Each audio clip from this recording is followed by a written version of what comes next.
Histoire vraie aux États-Unis. Il y a une famille qui était venue ici aux États-Unis. Ils arrivent aux États-Unis et ils voulaient partir au Canada. C'est-à-dire qu'ils sont restés ici aux États-Unis, même ils ont demandé l'asile et puis et tout. Ils ont été ici, ça prenait tellement du temps pour eux. Ils ont dit franchement, il faut simplement qu'on parte au Canada. Alors, qu'est-ce qu'ils ont fait? Ils sont partis au Canada. Mais comme ils n'avaient pas la patience, ils sont allés au Canada aussi.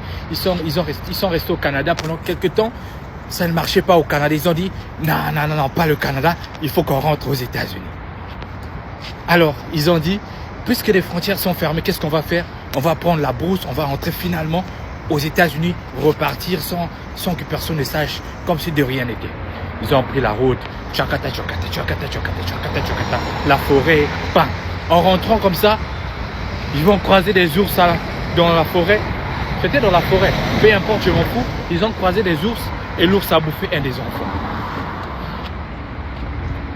Ils sont rentrés aux États-Unis, très tristes. Ils sont arrivés, au lieu de rester calmes, ils ont commencé à faire le deuil chez eux à la maison. Donc, une veillée, ils étaient en train de pleurer. Vous savez que la police ici est sensible aux États-Unis.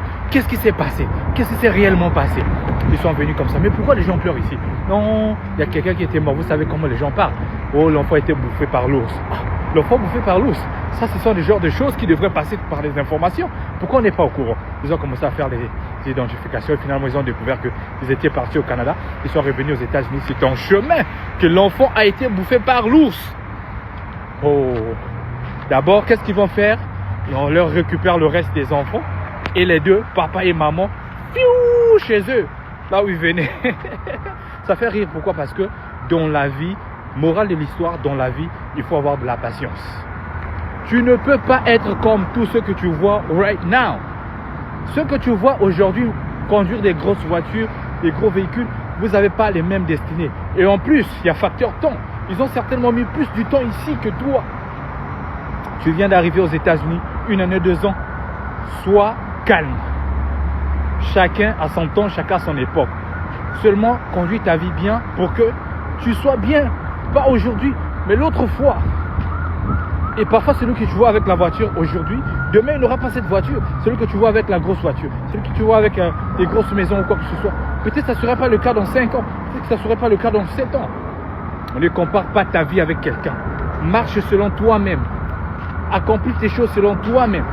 Tout ce que tu as besoin, c'est de t'entourer des bonnes personnes.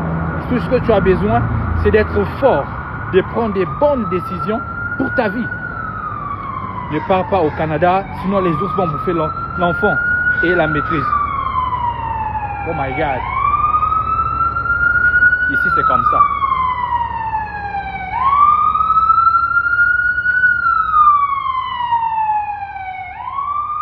Je dois couper la vidéo. Je suis déjà fâché.